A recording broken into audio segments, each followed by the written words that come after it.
Betapa indahnya perjamuan kudus, betapa indahnya saat kami menyambutmu, betapa indahnya kehadiranmu yang bertatap kuatkan iman kami. Tuhan bersamamu dan bersama rohmu. Inilah Injil suci menurut Lukas. Dimuliakanlah Tuhan.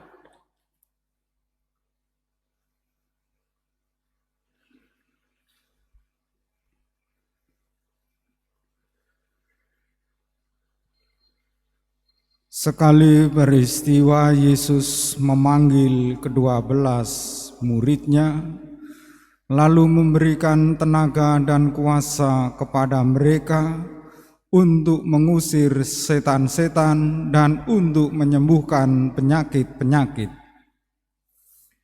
Yesus mengutus mereka untuk mewartakan kerajaan Allah dan menyembuhkan orang-orang. Yesus berkata kepada mereka, "Jangan membawa apa-apa dalam perjalanan. Jangan membawa tongkat atau bekal, roti atau uang, atau 2 helai baju. Apabila kalian diterima di suatu rumah, tinggallah di situ sampai kalian berangkat dari situ. Dan kalau ada orang yang tidak mau menerima kalian, keluarlah dari kota mereka dan kebaskanlah debunya dari kakimu sebagai peringatan terhadap mereka. Lalu pergilah mereka dan menjelajah segala desa sambil mewartakan Injil serta menyembuhkan orang sakit di segala tempat." Demikianlah sabda Tuhan. Terpujilah Kristus.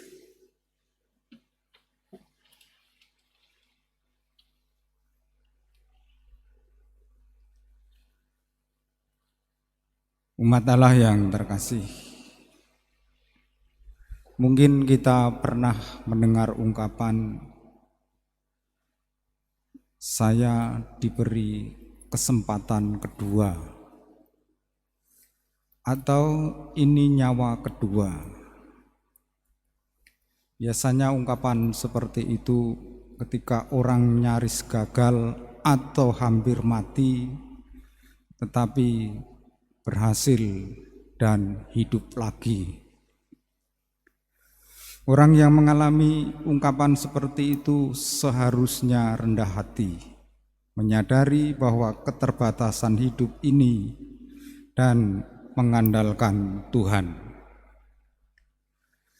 Umat Allah yang terkasih, bangsa Israel tidak hanya mengalami kesempatan kedua, tetapi kesempatan yang sangat banyak dan berkali-kali, bahkan hampir setiap saat mengalami pengampunan dan kebaikan Tuhan.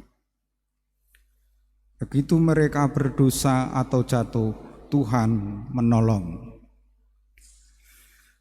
Dari bacaan pertama yang kita dengar tadi, bangsa Parsi mengizinkan bangsa Israel yang dibuang karena dosa, sisa-sisa mereka dipanggil kembali pulang.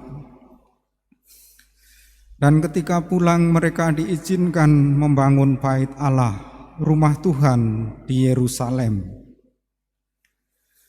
Dan Imam Ezra memimpin doa syukur atas kepulangan mereka dari pembuangan. Mereka menjadi sisa kecil yang kreatif, yang penuh syukur sebagai bangsa yang terpilih. Mirip dengan bangsa Israel, ke-12 murid juga dipilih oleh Yesus. Kalau kita perhatikan dalam Injil, langkah-langkahnya jelas.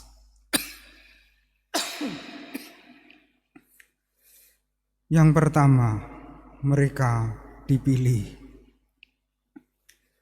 Setelah dipilih, mereka diberi kuasa atau tenaga.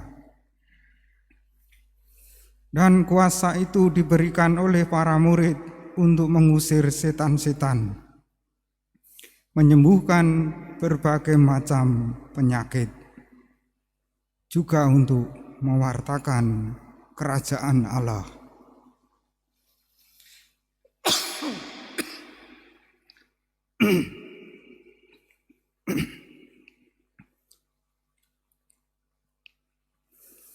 Karena kuasa itu datangnya dari Allah, para murid diajak untuk mengandalkan Allah. Maka dilarang membawa tongkat, bekal, roti. Maksudnya supaya mengandalkan Allah. Karena ada saatnya dalam hidup ini, hal-hal duniawi ini hampir tidak ada gunanya. Hampir tidak bisa menolong selain kuasa Allah. Ketika Lampung zona merah karena pandemi, karena COVID-19, saya juga sempat mengeluh, Tuhan, tidak ada gunanya lagi bangunan gereja semegah ini. Parkiran yang sangat luas, tidak ada gunanya kalau situasinya masih terus seperti ini. Dalam situasi terbatas seperti itu, kita diajak untuk mengandalkan Tuhan. Maka yang menjadi pokok persoalan harus diselesaikan. Dalam Injil yang menjadi pokok persoalan adalah semua murid dipanggil untuk melenyapkan segala penyakit dan penderitaan dan percaya kepada Tuhan dengan mewartakan Injil. Dan orang yang mau mengandalkan Tuhan, kalau ditolak tidak perlu sakit hati. Kalau pewartaannya tidak ditanggapi, tidak perlu putus asa.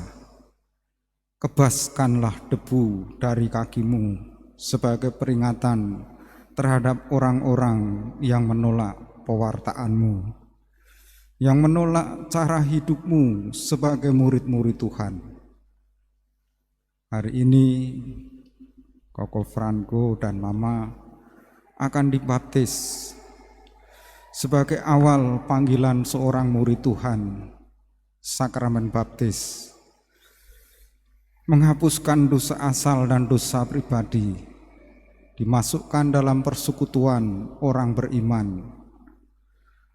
Dan tugas pokoknya adalah mewartakan Injil dengan cara hidup kita.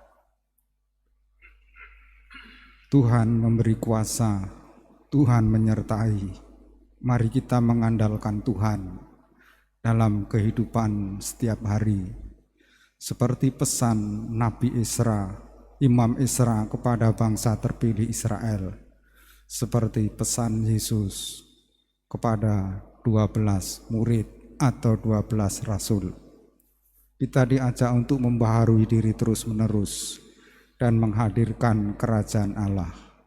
Seperti bait pengantar Injil, kerajaan Allah sudah dekat, bertobatlah dan percayalah kepada Injil.